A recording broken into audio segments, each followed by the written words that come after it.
All right, so let's talk a little bit about Henry VIII. So we know that he was the King of England.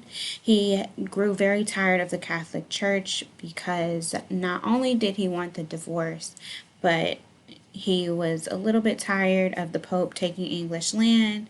It says that the church controlled 1/3 of all the good land, so that would be the land that has the fertile soil, the land that's close to all the water resources, and they were also asking for a large tithe on the treasury. So they're losing money and they're losing resources. Then, on top of that, when he went to the Pope to get a divorce, because Catherine would not give him a male child, the Pope refused. So that it was just kind of like the straw that broke the camel's back, and he was like, "No, cut it." Okay, so he was so furious that he asked Parliament to declare this act of secession, which basically would say that they are pulling away from the church. And by doing that, they created their own Anglican church, which was the Church of England. So a new Protestant faith was created based heavily on ideas of the Catholic Church, but they weren't Catholic. Okay, the monarch of England would be the authority rather than the Pope. So, of course, the monarch of England was who? King Henry. Okay, so what is Anglicanism? Anglicanism is a belief in original sin, so baptism is necessary ritual. Okay, they believe that salvation is achieved by faith alone, so it's not by buying stock, those indulgences to get to heaven. They believe that if you really have a strong faith, then that's the way to go. The king, of course, is the authority of the church with hierarchy of bishops and priests, so he's the one that puts those into place. Okay, Bible and church services are in English, which is their vernacular. Of course, if they're in England, they speak English. Okay, so here are some Protestant faiths. You have Presbyterianism, Calvinism, and Anglicanism. All right, so prior to the Protestant Reformation, almost everyone in the Western Europe was Roman Catholic. So everybody was Catholic. That was pretty much all that they knew, all that they had. But then during the Renaissance, people start to change. Remember, because people are starting to change their minds about the Catholic Church. Stuff starts to become a little corrupt. And then you have people that are criticizing the church, like Wycliffe, Huss, and Erasmus. So people start to think, like, maybe something's wrong here. Maybe it ain't right. Okay, in 1517, Martin Luther posed these 95 theses, and which were his grievances to the church, like, hey, y'all are messing up, you're doing things that you shouldn't do. And he is then prosecuted at the Diet of Worms. The first Protestant faith soon follows, named after him, Lutheranism.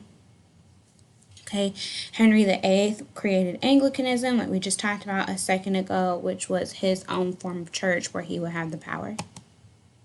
So this shows you some different splits in Christianity. So you had your Roman Catholics, your Eastern Orthodox, and then within the Roman Catholics, it broke down into Catholics and Protestants, and then the Lutherans, and then it's going to continue to split.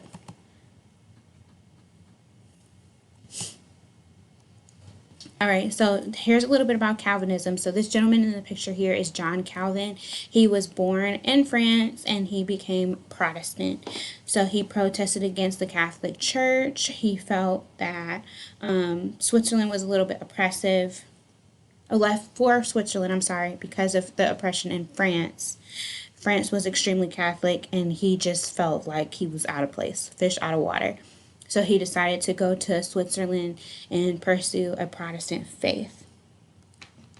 Then in 1536, he started a new faith, and so he created his own faith called Calvinism. Of course, people like to name things after themselves, all right?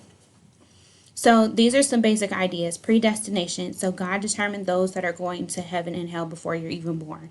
So as soon as you're born, he already knew where you were going. You may not know where you're going, but he knows. Okay, those going to heaven were called the elect because you have been elected, you are special, and you were chosen by God to be saved, and so you would avoid all sin. The elect rule society, of course, because they're the chosen ones, so they should rule society as government leaders, and the type of government, of course, is a theocracy, which means that it's based in faith. Okay, so He also believed that you should overthrow government leaders like kings who don't provide who didn't prove to be elect, because a king just means that your family was rich, and then your daddy was rich, his daddy was rich, and then now you get to be the king. But that doesn't mean that you're elect. Just because you have a lot of money doesn't mean you're special. Okay, especially if they commit a sin, because if you are one of the elect, you should not be sinning. Okay, church rules are also laws, so that's a biggie. So if the church says that thou shalt not sin, and you sin, you're going to be punished. Okay, so if you get a tattoo, which is something that goes against the Christian faith, then you get punished by the legal court system, because they go hand in hand. Is that a good or a bad thing? I don't know. That's kind of up to you to decide, but it's just kind of like triggers your mind, right? Because, like, what if you were punished by the things that you did? Like, even if it is you're not supposed to eat certain things on certain days, and you do, and then you're punished. Okay, so with that being said, of course, they've got a really strict code to avoid sin, and they call this their work ethic.